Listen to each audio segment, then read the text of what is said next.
اما بعد فقد قال اللہ تبارک وتعالی كما ورد في سورة لقمان اعوذ باللہ من الشیطان الرجیم بسم اللہ الرحمن الرحیم وَلَقَدْ آتَيْنَا لُقْمَانَ الْحِكْمَةَ أَنِ اشْكُرْ لِلَّهِ وَمَنْ يَشْكُرْ فَإِنَّمَا يَشْكُرُ لِنَفْسِهِ وَمَنْ كَفَرَ فَإِنَّ اللَّهَ غَنِيٌّ حَمِيدٌ وَإِذْ قَالَ لُقْمَانُ لِابْنِهِ وَهُوَ يَعِظُهُ يَا بُنَيَّ لَا تُشْرِكْ بِاللَّهِ إِنَّ الشِّرْكَ لَظُلْمٌ عَظِيمٌ إِلَى قَوْلِهِ وَلَا تُصَعِّرْ خَدَّكَ لِلنَّاسِ وَلَا تَمْشِ فِي الْأَرْضِ مَرَحًا إِنَّ اللَّهَ لَا يُحِبُّ كُلَّ مُخْتَالٍ فَخُورٍ وَاقْصِدْ فِي مَشْيِكَ وَاغْضُضْ مِنْ صَوْتِكَ ان انکر الاصوات لصوت الحمیر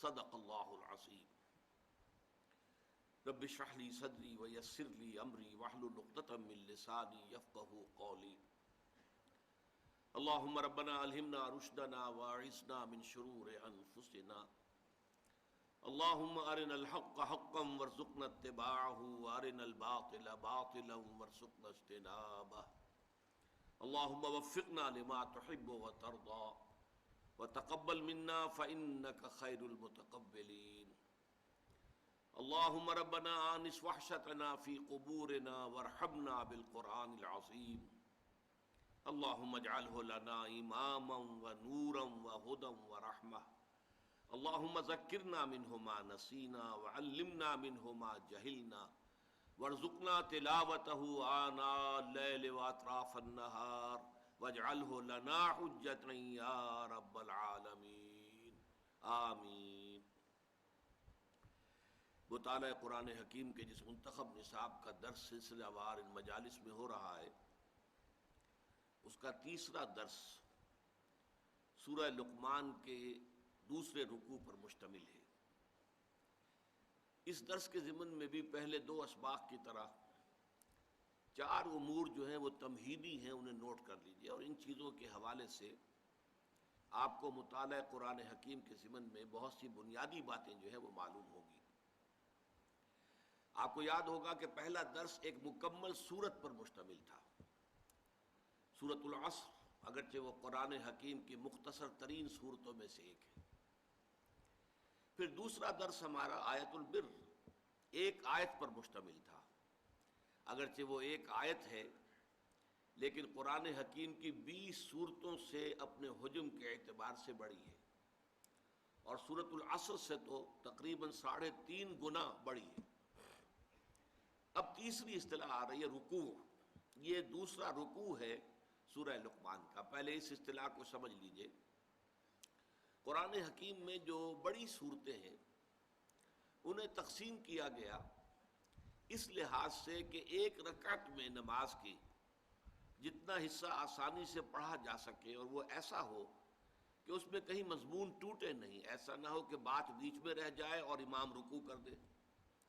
تو اس کے لیے یہ ہے کہ سورتوں کو رکوعوں میں تقسیم کیا گیا۔ یہ رکوع نماز کا رکوع، اور اسی سے رکعت بنتی ہے، اس لیے کہ یہ بات اگرچہ مختلف فی ہے اہل حدیث میں اور احناف کے مابین، لیکن احناف کے نزدیک بات یہی ہے کہ جس رکعت کیا رکوع انسان کو مل جائے گویا کہ اسے پوری رکعت مل گئی۔ اہل حدیث کو اس سے اختلاف ہے، تو رکعت کا تعلق گویا کہ رکوع سے ہے، اور اسی کے حوالے سے یہ بڑی صورتوں کو رکوعوں میں تقسیم کیا گیا۔ البتہ یہ نوٹ کر لیجئے کہ پہلے دونوں چیزیں جو ہم نے پڑھی ہیں، آیت اور سورت، یہ توقیفی ہیں، ان میں کسی کے اجتہاد کو کوئی دخل نہیں ہے، کسی کی ذاتی رائے کو کوئی دخل نہیں ہے، کسی گرامر کے اصول کو کوئی دخل نہیں ہے، بلکہ یہ چیزیں تو حضور کے بتانے پر موقوف ہیں، اس لیے توقیفی کہلاتی ہیں۔ رکوعوں کا معاملہ ایسا نہیں ہے، اجتہادی ہے، یہ دور صحابہ میں ان کا ذکر نہیں ہے، یہ بعد میں اصل میں، اور دور بھی وہ ہے کہ جو اگرچہ بعض اعتبارات سے تو ہماری تاریخ کا وہ سیاہ باب ہے۔ حجاج ابن یوسف کا زمانہ بڑا ظالم اور جابر شخص تھا، اور بہت سے تابعین کو اس نے شہید کرایا، لیکن بعض کام اس نے اچھے بھی کیے، ان میں سے مثلاً ایک یہ بھی تھا کہ قرآن مجید میں اس سے پہلے مصحف عثمان میں ابھی نہ نقطے لگے ہوئے تھے، نہ زبر زیر تھے، نہ آیتوں کے نشان تھے. یہ ساری چیزیں جو ہے وہ حجاج ابن یوسف کے زمانے میں ان کا اہتمام کیا گیا. اسی طریقے سے رکوع بھی اسی زمانے میں معین ہوئے. اور اس میں واقعہ یہ ہے کہ معلوم ہوتا ہے کہ اجتہاد سے کام لیا گیا، اجتہاد جہد سے بنا ہے. یعنی پوری کوشش کی گئی ہے کہ مضمون کے اعتبار سے تقسیم ہو. اگرچہ اس میں اختلاف کی گنجائش ہے، کسی جگہ پر ہم یہ سمجھ سکتے ہیں کہ یہ رکوع یہاں کی بجائے یہاں ختم ہوتا تو بہتر تھا، یا فلاں رکوع مضمون کے اعتبار سے فلاں آیت سے شروع ہوتا تو بہتر تھا.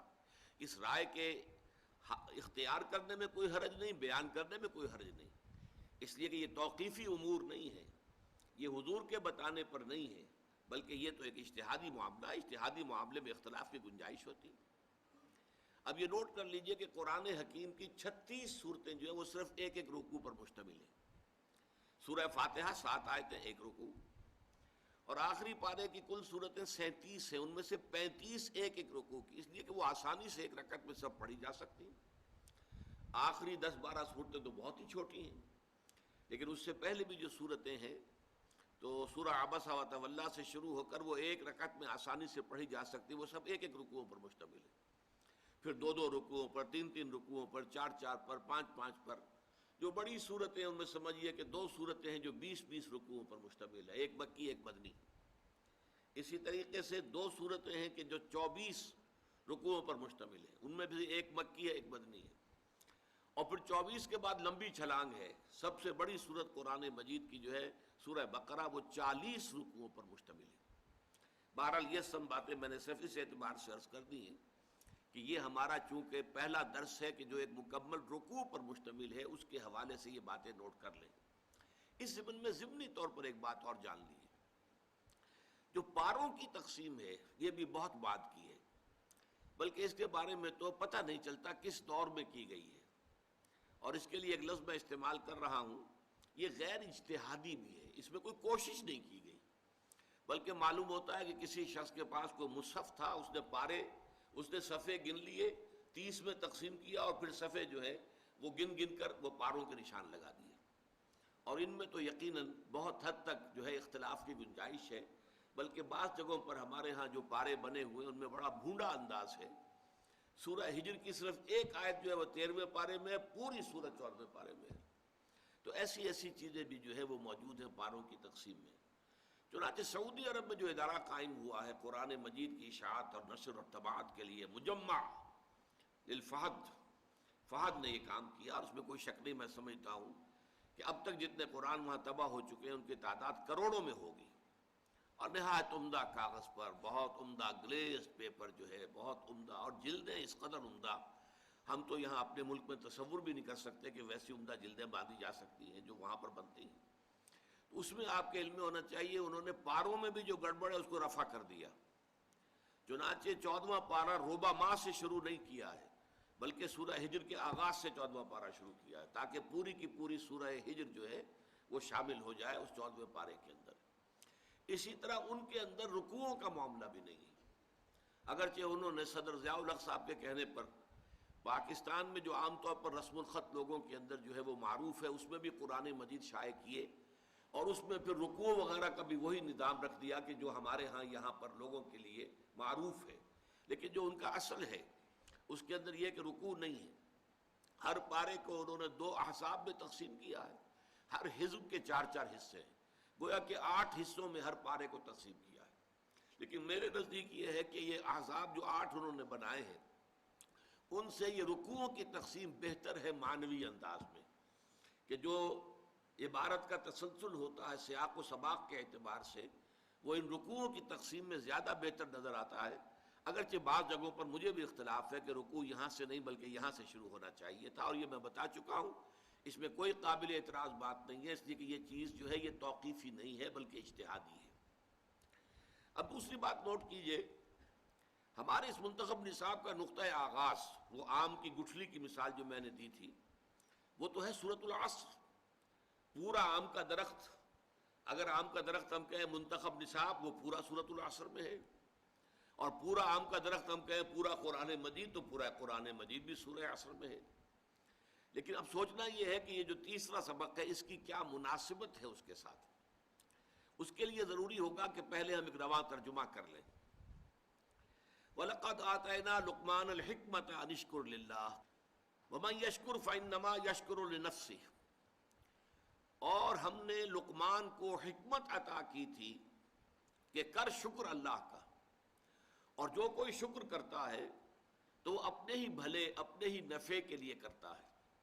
وَمَنْ كَفَرَ، اور جو کفران نعمت سے کام لیتا ہے، فَإِنَّ اللَّهَ غَنِيٌّ حَمِيدٌ، تو یقین اللہ تعالیٰ تو غنی ہے، بے نیاز ہے، اسے کوئی احتیاج نہیں، اور اپنی ذات میں خود محمود ہے، کوئی حمد کرے نہ کرے اسے حمد کی بھی احتیاج نہیں. اس آیت میں تو گویا کہ حضرت لقمان کا ایک تعارف کرا دیا. اب چلا حضرت لقمان کی نصاح کا معاملہ. وَإِذْ قَالَ لُقْمَانُ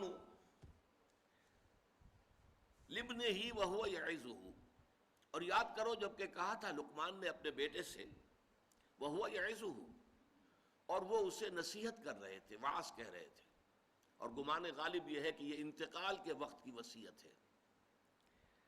یا بنی لا تشرک باللہ، اے میرے بیٹے اللہ کے ساتھ شرک ہرگز مت کیجو. ان الشرک لظلم عظیم، یقیناً شرک جو ہے بہت بڑا ظلم ہے، بہت بڑی ناانصافی ہے. ووصینا الانسان بوالدیہ، اور ہم نے وصیت کی تھی اور کی ہے انسان کو اس کے والدین کے بارے میں. یہاں حسنہ یا احسانہ محذوف ہے، دو جگہ قرآن مجید میں یہ لفظ اسی طریقے سے اس آیت کے ساتھ آیا ہے. وَقَدْ وَصَّيْنَا الْإِنسَانَ بِوَالِدَيْهِ حُسْنًا یا احسانہ، یہاں حذف کر دیا گیا. ہم نے انسان کو وصیت کی والدین کے حق میں کہ ان کے ساتھ حسن سلوک کرے، نیک رویہ اختیار کرے. حملتہ امہ وہنا علی وہن، اور خاص طور پر اس کی والدہ، اس نے اسے اٹھائے رکھا اپنے پیٹ میں کمزوری پر کمزوری جھیلتے ہوئے. وفصالہ فی عامین، اور پھر اس کا دودھ چھڑانا ہوا 2 سالوں میں. انشکر لی، کیا وصیت کی تھی کہ شکر کرو میرا، ولوالدیک، اور اپنے والدین کا، الی المصیر، تمہیں میری ہی طرف لوٹنا ہے. وَإِن جَاهَدَاكَ، اور اگر وہ دونوں یعنی والدین، والد اور والدہ، تم سے جہاد کریں، تم سے جھگڑیں، تم پر دباؤ ڈالیں، عَلَىٰ أَن تُشْرِكَ بِي مَا لَيْسَ لَكَ بِهِ عِلْمٌ، کہ تم شریک ٹھہراؤ میرے ساتھ کسی ایسی ہستی یا شے کو جس کے لیے تمہارے پاس کوئی علم، تمہارے عقل میں، شعور میں، فہم میں کوئی سند نہیں ہے، دلیل نہیں ہے. فَلَا تُطِعْهُمَا، تو ان دونوں کا کہنا مت مانو. وَصَاحِبْهُمَا فِي الدُّنْيَا مَعْرُوفًا، البتہ دنیا میں ان کے ساتھ رہو بھلے طریقے سے، بھلے انداز میں، اچھے طور سے. وَاتَّبِعْ سَبِيلَ مَنْ أَنَابَ إِلَيَّ، اور پیروی کرو اس شخص کے راستے کی جس نے اپنا رخ میری طرف کر لیا ہو.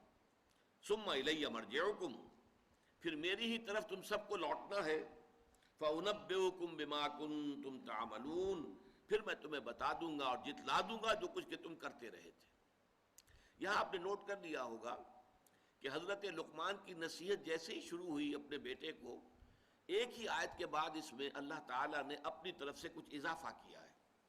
یہ جو والدین کے بارے میں بات آئی ہے اور تفصیل کے ساتھ آئی ہے، یہ در حقیقت اللہ تعالیٰ کی طرف سے ایک خلا ہے جو پر کیا گیا ہے، وہ میں بعد میں وضاحت کر دوں گا. لیکن اب اس کے بعد پھر حضرت لقمان کی نصیحت شروع ہو رہی ہے. یا بنیا، اے میرے بچے، انہا ان تکو مثقال حبۃ، اگر ہو وہ یعنی عمل انسان کا، خواہ وہ نیکی کا ہو، بدی کا ہو، بھلا ہو، برا ہو، پھر یہ کہ وہ رائی کے دانے کے ہم وزن ہو. مثقال حبۃ من خردل، خردل رائی، بہت ہی دانہ چھوٹا ہوتا ہے، رائی کے دانے کے ہم وزن ہو، نیکی یا بدی. فتکن فی صخرۃ، پھر خواہ وہ کسی چٹان میں ہو، پہاڑ کی کھو کے اندر گھس کر وہ کام کیا گیا ہو. او فی السماوات، یا آسمانوں میں ہو، فضاؤں میں یا خلاؤں میں ہو. او فی الارض، یا زمین میں ہو، زمین کے پیٹ میں گھس کر وہ عمل کیا گیا ہو. یات بہ اللہ، اللہ اسے لے آئے گا. ان اللہ لطیف خبیر، یقیناً اللہ تعالیٰ بہت باریک بین ہے اور بہت باخبر ہے.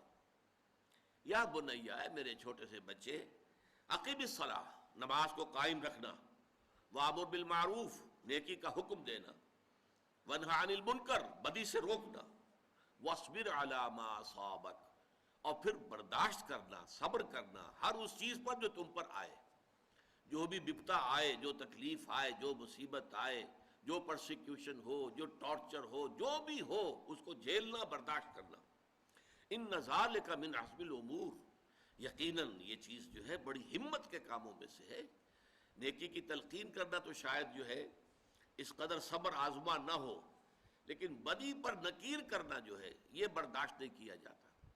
نیکی کی تلقین آپ کرتے رہیے، لوگ اختیار کر لیں نہ کر لیں، لیکن یہ کہ وہ آپ کو برا بھلا نہیں کہیں گے، بلکہ شاید آپ کی گردنوں میں ہار ڈالیں، آپ کا استقبال کریں، آپ کے نام کے نعرے لگائیں، آپ کو کچھ نہ کچھ جو ہے وہ نذرانے پیش کریں. لیکن جب آپ بدی پر تنقید کریں گے اور روکیں گے باز آ جاؤ، اب ظاہر بات ہے کہ جو غلط کار لوگ ہیں، جو نا انصاف ہیں، جو ظالم ہیں، وہ اس کو برداشت نہیں کر سکتے. لہذا لازماً ریزنٹمنٹ بھی ہوگی، اس سے آگے بڑھ کر ٹارچر بھی ہو سکتا ہے، اس سے آگے بڑھ کر جان بھی دینی پڑ سکتی ہے. تو یہ بڑے ہمت کے کاموں میں سے ان ذالک من عزم الامور. ولا تصغر خدک للناس، اور اپنے گال جو ہے وہ لوگوں کے لیے پھلا کے مت رکھنا. یہ اصل میں غرور کی ایک شکل ہے کہ چہرہ جو ہے پھلایا ہوا ہے، گویا کہ کسی سے گفتگو کرنے کے لیے طبیعت آمادہ نہیں ہے. ولا تمشی فی الارض مرحا، اور نہ زمین میں چلنا اتراتے ہوئے، اکڑتے ہوئے، اینڈتے ہوئے. ان اللہ لا یحب کل مختال فخور، یقیناً اللہ کو بالکل پسند نہیں ہے وہ کہ جو اکڑنے والے ہیں، اترانے والے ہیں اور فخر کرنے والے ہیں. وقصد فی مشیک، اپنی چال میں میانہ روی اختیار کرنا. وغضض من صوتک، اپنی آواز کو پست رکھنا. ان انکر الاصوات لصوت الحمیر، اور جان لو کہ تمام آوازوں میں سے بدترین آواز جو ہے وہ گدھے کی آواز ہے. اب اس میں نوٹ کیجئے، سورۃ العصر میں انسان کی کامیابی اور نجات کے جو 4 لوازم بیان ہوئے وہی یہاں بھی ہیں. عنوان جدا ہے، موضوع جدا ہے، وہ موضوع میں بعد میں زیر بحث لاؤں گا. موضوع جیسے کہ سورۃ العصر کا ہے راہ نجات، اور آیت البر کا تھا نیکی کی حقیقت، لیکن نیکی کی حقیقت کے ذیل میں وہی 4 چیزیں آ گئی جو سورۃ العصر میں آئی ہیں. یہاں بھی جو عنوان ہے جس کو ہم ڈسکس کریں گے بعد میں، یہ عنوان ہے، 2 عنوان اس کو دیے جا سکتے ہیں. حکمت قرآنی کی اساسات، یہ اس کا جامع عنوان ہے، حکمت قرآنی کی اساسات، یا اسے مقام عظیمت کہہ سکتے ہیں. ان ذالک من عزم الامور، یہ بڑی ہمت کے کاموں میں سے ہے. تو صاحب کردار انسان جو ہے، کریکٹر والا انسان، اس کا جو کردار ہونا چاہیے وہ یہاں بیان ہو رہا ہے. لیکن یہ ہے کہ اس کے اندر آپ نے نوٹ کیا کہ موضوع کچھ اور ہے، لیکن وہی 4 چیزیں جو سورۃ العصر کی آ رہی ہیں. اب ایمان کے ضمن میں یہاں کیا آیا؟ ایمان باللہ آیا، اللہ کے شکر کی تلقین آئی، اللہ کے ساتھ شرک نہیں کرنا چاہیے، اللہ کی صفات آئیں، غنا ہے، غنی ہے، حمید ہے، لطیف ہے، خبیر ہے. یہ ایمان باللہ کے ضمن میں. ایمان بالآخرت کے ضمن میں ایک تو اللہ کے کلام میں آیا الی المصیر، میری ہی طرف لوٹ کر آنا ہے. دوبارہ آیا الی مرجعکم فانبئکم بما کنتم تعملون، میری ہی طرف تمہیں لوٹنا ہے، پھر میں جتلا دوں گا تمہیں جو کچھ کہ تم کرتے رہے تھے. اور پھر یہ کہ خاص طور پر حضرت لقمان کی جو نصیحتیں اس میں ذکر ہوا کہ یہ اعمال انسانی ضائع ہونے والی چیزیں نہیں ہیں. یہ نہیں کہ نیکی کی ہوا میں اڑ گئی، تحلیل ہو گئی، ختم ہو گئی، اس کا کوئی نتیجہ نکلنے والا نہیں.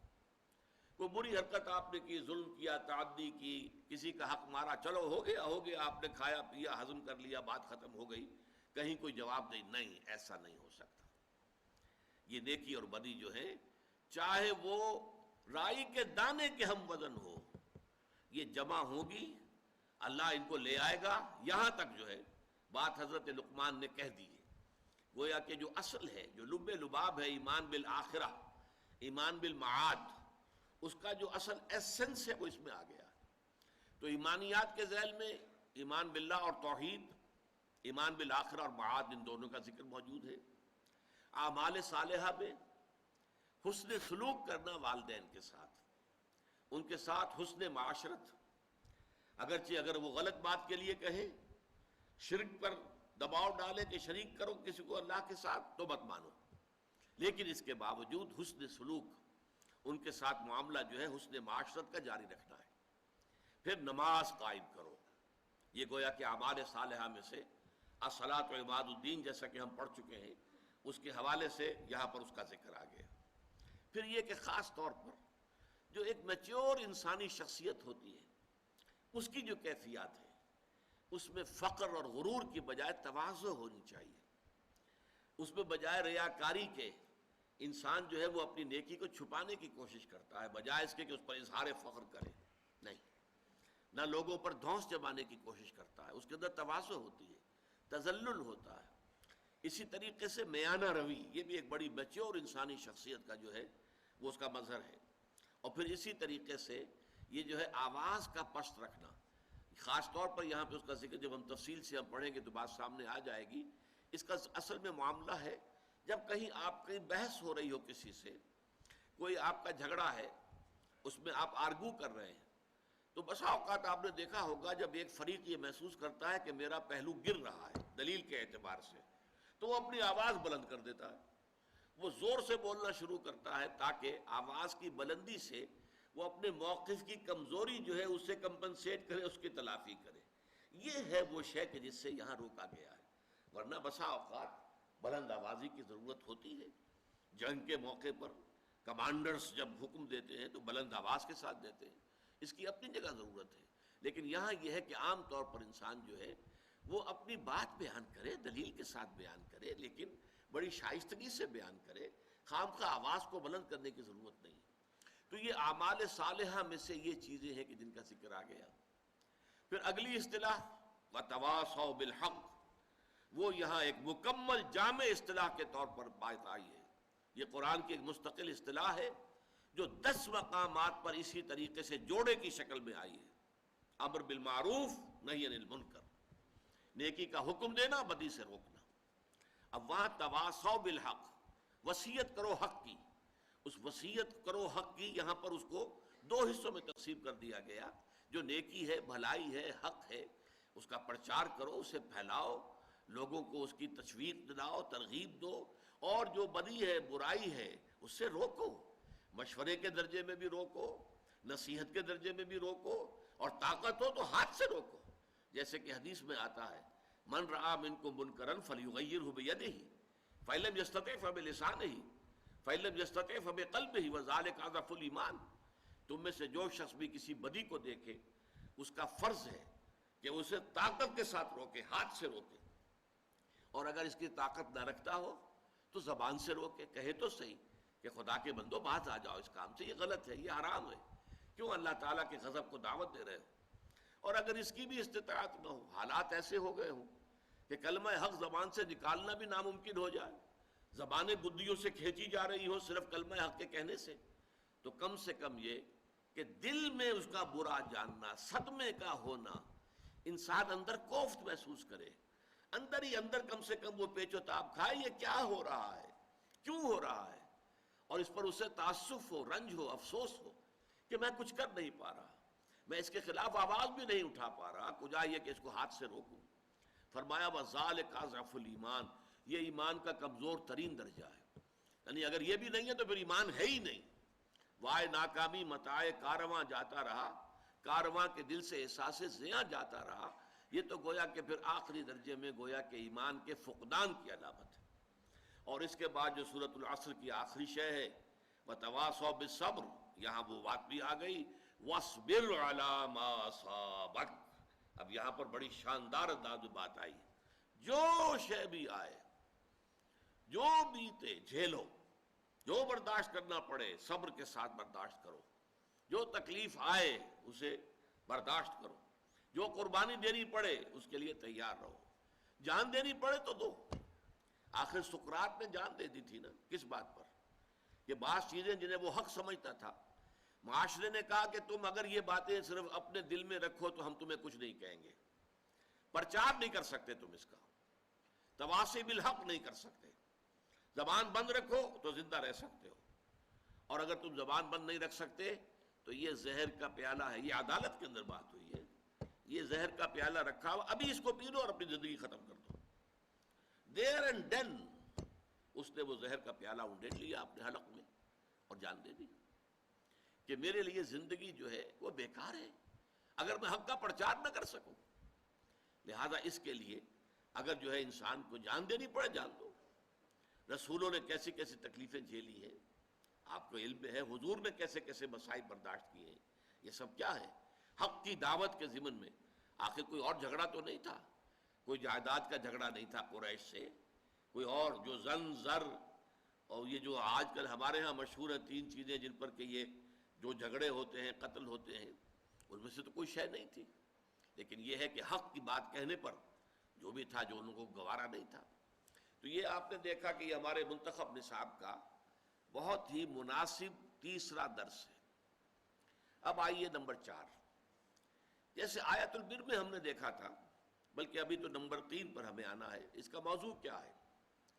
میں نے عرض کیا تھا حکمت قرآنی کی اساسات. یہ ذرا ثقیل موضوع ہے، اس پر تھوڑی سی توجہ کو آپ بھی مرکوز کیجئے جو کچھ میں کہہ رہا ہوں.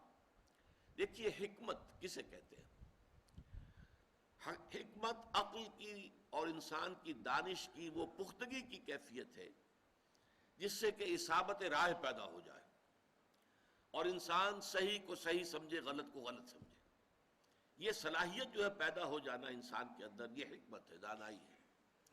اس کے مقابلے کا ایک لفظ آتا ہے فلسفہ. حکمت اور فلسفے میں فرق کیا ہے؟ فلسفے کی ساری بنیاد جو ہے وہ عقل پر ہے اور منطق پر ہے. اور چونکہ یہ منطق جو ہے انسان کی، یہ انسان کے حواس خمسہ سے جو معلومات حاصل ہوتی ہیں، جو ہماری عقل میں، ہمارے اس کمپیوٹر میں فیڈ ہوتی ہیں، انہی کی بنیاد پر ہماری منطق ہے. بول چال اسی پر ہے، اسی کے اصول بنے ہوئے ہیں. تو عقلی اور منطقی جو سفر ہوتا ہے صرف اس کائنات کی بڑی گتھیوں کو سلجھانے کے لیے کہ اس کی حقیقت کیا ہے، خیر کی حقیقت کیا ہے، شر کی حقیقت کیا ہے، وجود کی حقیقت کیا ہے، یہ بڑے بڑے مسائل ہیں. انسان کی حقیقت کیا ہے، یہ آیا حیوان ہے یا کچھ مختلف ہے، مختلف ہے تو کس اعتبار سے ہے. زندگی کی حقیقت کیا ہے، صرف زندگی یہی ہے جو اس دنیا کی ہے یا اس کے بعد بھی کوئی زندگی ہے. یہ مسائل ہیں، ان پر انسان صرف عقل کی روشنی میں اگر غور کرتا ہے تو اس کا نام فلسفہ ہے. فائلولوجی کہتے ہیں the science of languages. Philosophy, یہ فلاسفی جسے ہم کہتے ہیں، فائلوسوفی، صوفی wisdom, wisdom based on language. یہ منطق کی بنیاد پر جو وزڈم تیار ہوتی ہے وہ در حقیقت فلاسفی ہے. حکمت کسے کہتے ہیں؟ اس میں عقل کے ساتھ ساتھ فطرت انسانی میں بہت سی چیزیں ایسی مضمر ہیں جو انسان بائی انسٹنکٹ جو ہے وہ جانتا ہے اور مانتا ہے. اس کو ثابت کرنے کے لیے کوئی دلائل موجود نہیں ہے، بلکہ دلیل دینے کی کوشش کی جائے گی تو کچھ شک تو پیدا ہو جائے گا، یقین حاصل نہیں ہوگا. مثلا نیکی اور بدی کا تصور ہے، فطرت انسانی کے اندر موجود ہے. انسان اپنی فطرت کی روح سے جانتا ہے یہ نیکی ہے، یہ بدی ہے، یہ خیر ہے، یہ شر ہے، یہ اچھائی ہے، یہ برائی ہے. سچ بولنا اچھا ہے، جھوٹ بولنا برا ہے، فطرت سے جانتا ہے. لیکن اگر آپ ثابت کریں کہ سچ بولنا واقعی اچھا ہے، ثابت کرو، اور جھوٹ بولنا واقعی برا ہے، ثابت کرو منطق سے، تو اس ثابت کرنے کی کوشش میں شک تو پیدا ہو جائے گا، کوئی یقین کی کیفیت پیدا نہیں ہوگی. اسی طرح ایک ہستی کا تصور، کوئی ایک ہستی ہے جو اس کائنات کی پیدا کرنے والی ہے، خالق ہے، مالک ہے. یہ تصور فطرت انسانی کے اندر موجود ہے. اس کو ثابت کرنے کی کوشش کریں گے تو ٹھوکریں کھا جائیں گے. عقل سے، منطق سے ثابت کریں گے تو ایک کریٹیک آف پیور ریزن جو کتاب لکھی تھی کانٹ نے، اس میں اس نے بخیے ادھیڑ دیے تھے کہ اللہ اور خدا کی ہستی کے ضمن میں جو دلائل منطق نے قائم کیے ہیں ان سب کو اس نے منطق ہی سے توڑ دیا. ان الحدید بالحدید یفلح، لوہا لوہے سے کاٹا جاتا ہے. منطق کو منطق نے کاٹ دیا، سارے دلائل ختم ہو گئے، سارے دلائل پادر ہوا ثابت ہوئے. کسی منطقی دلیل سے اللہ کے وجود کو ثابت نہیں کیا جا سکتا. لیکن یہ کہ فطرت کے اندر ہے، کوئی ہستی ہے، کوئی خالق ہے، کوئی مالک ہے. پوری دنیا کے اندر سب نے مانا ہے، پوری دنیا میں صرف یہ تو ہوا ہے کہ اس کے ساتھ کچھ چھوٹے چھوٹے معبودوں کو بھی لگا لیا گیا. بڑا جی سے لکھا جانے والا گاڈ ایک ہی رہا, گاڈز اینڈ گاڈیسز, لیکن وہ چھوٹے جی سے لکھے جائیں گے, بڑے جی سے نہیں. گاڈز جب ہوگا جمع تو وہ چھوٹے جی سے, گاڈز اینڈ گاڈیسز. اسی طریقے سے مہادیو وہ تو ایک ہی رہا ہے. البتہ دیو, دیوتا, دیویاں, یہ دیو ہی ہے نا, دیو ہی سے مہادیو بنا ہے اور دیو ہی سے دیوی اور دیوتا بنا ہے. دیوی دیوتا بے شمار ہو سکتے ہیں, اللہ ایک, الہہ بے شمار ہو سکتے ہیں. تو یہ انسانی فطرت کے اندر مضمر ہے, تاریخ انسانی ثابت کر رہی ہے. اگرچہ کہ منطق کے حوالے سے اگر آپ اسے ثابت کرنا چاہیں گے تو وہ ثابت نہیں کر سکتے. منطق جو ہے وہ منطق کو کاٹ دیتی ہے. سب سے بڑی دلیل یہ دی جاتی ہے کوئی شے بغیر کسی کے پیدا کیے پیدا نہیں ہو سکتی, تو کائنات بغیر کسی کے پیدا کیے کیسے پیدا ہو گئی؟ کوئی نہ کوئی پیدا کرنے والا ہے. ٹھیک, اب اسی پر اگلا وار ہوتا ہے, اچھا تو پھر وہ ہستی بغیر کسی کے پیدا کیے پیدا ہو گئی یا خود بخود ہو گئی, کیسے ہو گئی؟ اگر اصول یہ ہے کہ کوئی شے بغیر کسی کے پیدا کیے پیدا نہیں ہو سکتی, تو وہ ذات کیسے پیدا ہوئی؟ دلیل ختم ہو گئی. ان الحدید بالحدید یفلع, لوہے کو لوہا کاٹتا ہے. تو در حقیقت کوئی منطقی دلیل نہیں ہے. اور ہمارے ہاں خاص طور پر امام رازی رحمۃ اللہ علیہ نے اپنی تفسیر میں جو منطقی بحثیں کی ہیں, موشگافیہ کی ہیں, وہ ٹھیک ہے, ایک دور کا یہ ایک خاص مشغلہ تھا اور خاص اس کا ایک ذوق تھا, ایک ہر دور کا ہوتا ہے, اس میں اس کی بڑی قدر تھی, اہمیت تھی, لیکن اب اس کی کوئی حیثیت نہیں. تو اصل میں جب فطرت انسانی وہ صحیح ہو, اس میں کجی نہ آئے, وہ پرورٹڈ نہ ہو, وہ فطرت مس نہ ہو گئی ہو, اور عقل سلیم, عقل بھی بے راہ نہ ہو, عقل پر شہوت کا غلبہ نہ ہو جائے, خواہشات کا غلبہ نہ ہو جائے, تعصب کی پٹی نہ بندھی ہوئی ہو. تو دیکھیے دونوں لفظ سلیمہ سالم سے بنا ہے, کسی شے کا صحیح ہو, سالم ہونا. فطرت سلیمہ, فطرت صحیح ہو, سالم ہو, اس کے اندر کوئی کجی نہ آئی ہو, کہیں کسی اعتبار سے پرورشن نہ آئی ہو, اور عقل انسانی بھی صحیح ہو, سالم ہو, عقل سلیم, اور اس کے اوپر نہ تو خواہشات کی پٹی بندھی ہوئی ہو, نہ اس پر تعصبات کی پٹی بندھی ہوئی ہو, نہ اس پر کوئی اور اپنی اغراض جو ہے غالب آ جائے. اگر یہ دونوں صحیح و سالم ہو اور دونوں کا سفر ہو, تو اس سے جو شے وجود میں آتی ہے وہ حکمت ہے, وزڈم. انگریزی میں دو الفاظ استعمال ہوتے, فلاسفرز اینڈ سیجز. سیجز ان کو کہا جاتا ہے وہ درویش بنش مفکرین, جنہوں نے عقل سے کام لیا, غور و فکر سے کام لیا, لیکن وہ تھے نہایت درویش بنش.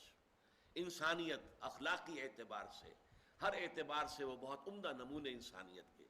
فلسفی تو کوئی بھی ہو سکتا ہے, شرابی ہو, زانی ہو, لیکن یہ کہ وہ عقل جو ہے, عقل عیار, عقل تیز ہو, اور اس کے ذریعے سے وہ بہت سے اپنے فلسفیانہ خیالات جو ہیں ان کا تانا بانا منطق کے ذریعے سے باندھ کر لوگوں کے سامنے رکھ سکتا ہے. معلوم ہوگا کہ بہت بڑا فلسفی ہے, لیکن یہ ہے کہ وہ شخص کی جو اپنی شخصیت کے اعتبار سے, سیرت و کردار کے اعتبار سے بھی وہ صحیح انسانیت کا ایک نمونہ ہو, اور پھر وہ عقل اور فکر اور فطرت سلیمہ کی روشنی میں اس کی عقل سلیم سفر کرتے ہوئے حقائق تک پہنچے, ان کو ہم سیجز کہتے, وہ درویش. اور ہم اردو میں استعمال کریں گے حکما, اسی لیے حکما و فلاسفہ یہ دو الفاظ علیحدہ علیحدہ استعمال ہوتے ہیں. جو فلسفہ ہے خالص منطق کی بنیاد پر جو چلتا ہے, خالص منطق, خالص عقلیت, اس کے نتیجے دو ہیں لازماً. آخری منزل کیا ہے؟ اسکیپٹسزم, شک, ارتیابیت. کوئی یقین کی کیفیت پیدا نہیں ہو سکتی کسی شے پر. یا ایگنوسٹسزم, لا ادریت, یا تو فلسفی کو یہ کہنا پڑتا ہے کہ ہمیں کچھ پتہ نہیں, معلوم شد کہ ہیچ معلوم نہ شد. مجھے عمر کے اس آخری درجے میں آ کر معلوم ہو گیا کہ مجھے کچھ معلوم نہیں. سارا سوچ بچار. علامہ اقبال کا بھی ایک شعر بڑا عجیب ہے, بڑا عجیب ہے. ویسے تو ان کی وہ پوری نظم جو ہے ذوق و شوق بال جبریل میں, میرے نزدیک شاعری کے اعتبار سے, شعر کے اعتبار سے علامہ کے کلام میں وہ کلائمیکس ہے, سب سے اونچی نظم, ذوق و شوق. اسی میں ایک ہے, تیری نظر میں ہے تمام میرے گزشتہ روز و شب, مجھ کو خبر نہ تھی کہ ہے علم نخیل بے رطب. عمر کی سند پر پہنچ گیا، اللہ میں پہنچ گیا ہوں، میں نے سمجھ لیا یہ علم اور فلسفہ جو ہے جو میں نے حاصل کیا، پڑھا لکھا، جس کے لیے گیا، میں برطانیہ بھی گیا اور جرمنی بھی گیا، مجھے معلوم نہ تھا یہ ایسے کھجور کا ایک درخت ہے جس میں کھجور لگتی ہی نہیں۔ درخت کھجور کا ہے، کھجور نہیں لگتی اس میں۔ مجھ کو خبر نہ تھی کہ ہے علم نخیل بے رطب، اس میں تو کھجور لگتی ہی نہیں۔ اسی لیے پھر ایک جگہ کہتے ہیں کہ خرد کی گتھیاں سلجھا چکا میں، میرے مولا مجھے صاحب جنوں کر، یقین مجھے پیدا ہو جائے۔ اور وہ یقین جو ہے پھر عشق پیدا کرتا ہے، محبت پیدا کرتا ہے، جذبہ پیدا کرتا ہے، جنون پیدا کرتا ہے۔ دنیا انہیں کہتی ہے جنونی۔ یہ لوگ کیا ہیں؟ فنڈامنٹلسٹ۔ یہ لوگ جو ہیں یہ تو اپنی جانیں ہتھیلی پر لیے پھرتے ہیں، ان کی مت ماری گئی ہے، یہ پاگل ہیں۔ یہ در حقیقت یہ لوگ جو ہیں وہ در حقیقت عقل و خرد سے بالکل بیگانہ ہو چکے ہیں۔ یہ الفاظ دنیا کہتی ہے۔ عشق، وہ عشق کا معاملہ اور ہے، اور ایک علم ہے، وہ علم اور عقل وہ اور ہے۔ گزر جا عقل سے آگے کہ یہ دور، چراغ راہ ہے منزل نہیں ہے۔ منزل تک پہنچانے والی شے نری عقل نہیں ہے۔ ہاں عقل بہت بڑی شے ہے، بہت بڑی شے ہے، بہت بڑی شے ہے، بشرطے کہ فطرت صحیح ہو، فطرت سلیمہ ہو، فطرت میں کجی نہ ہو، فطرت اپنی صحت پر برقرار ہو، فطرت پرورٹ نہ ہوئی ہو، اور اب عقل کام کرے، عقل سلیم۔ تو فطرت سلیمہ اور عقل سلیم، ان دونوں کے امتزاج سے جو شے وجود میں آتی ہے اس کا نام حکمت ہے۔ اس حکمت کی اساسات کیا ہیں؟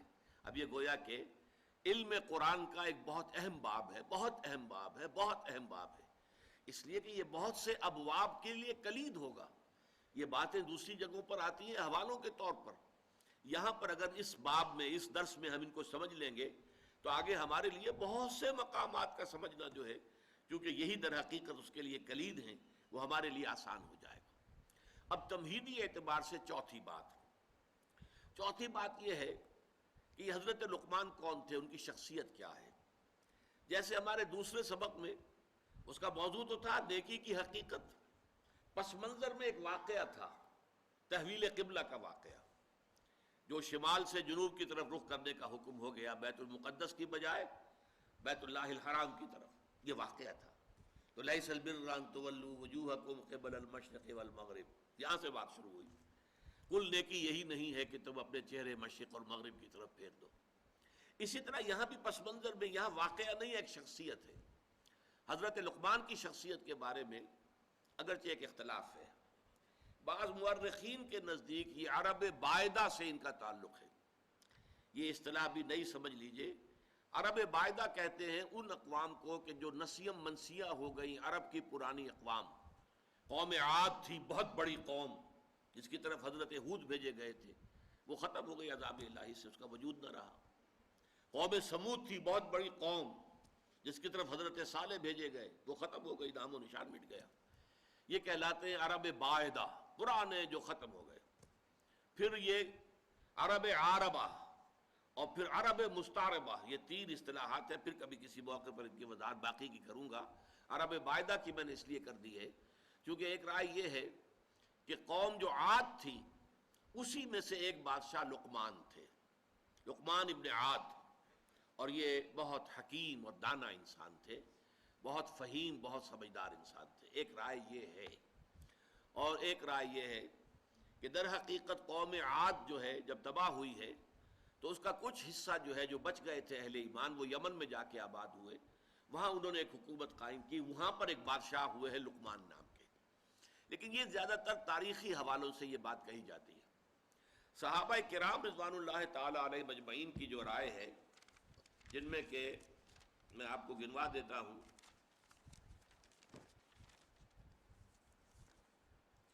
ابو ہریرہ رضی اللہ عنہ، ابن عباس رضی اللہ تعالی عنہما، جابر بن عبداللہ انصاری رضی اللہ تعالی عنہ، پھر یہ کہ تابعین میں سے سعید ابن مسیب، مجاہد، اکرمہ رحمۃ اللہ علیہم، ان سب کی رائے یہ ہے کہ یہ اصل میں سوڈان کے رہنے والے سیاہ فام انسان تھے، اور سوڈان کا جو شمالی کنارہ ہے نوبیا کہلاتا ہے، وہ تقریباً مصر اور سوڈان کے درمیان پڑتا ہے، وہاں کے رہنے والے تھے، پیشے کے اعتبار سے کارپینٹر تھے، اور یہ آ کر عرب میں آباد ہو گئے تھے۔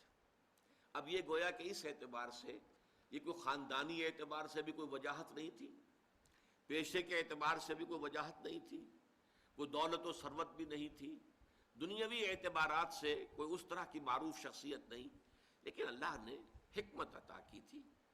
وَمَن یُؤْتَ الْحِکْمَةَ فَقَدْ أُوتِیَ خَیْرًا کَثِیرًا، سورہ بقرہ میں فرمایا جسے حکمت عطا کر دی جائے اسے تو گویا کہ خیر کثیر عطا کر دیا گیا۔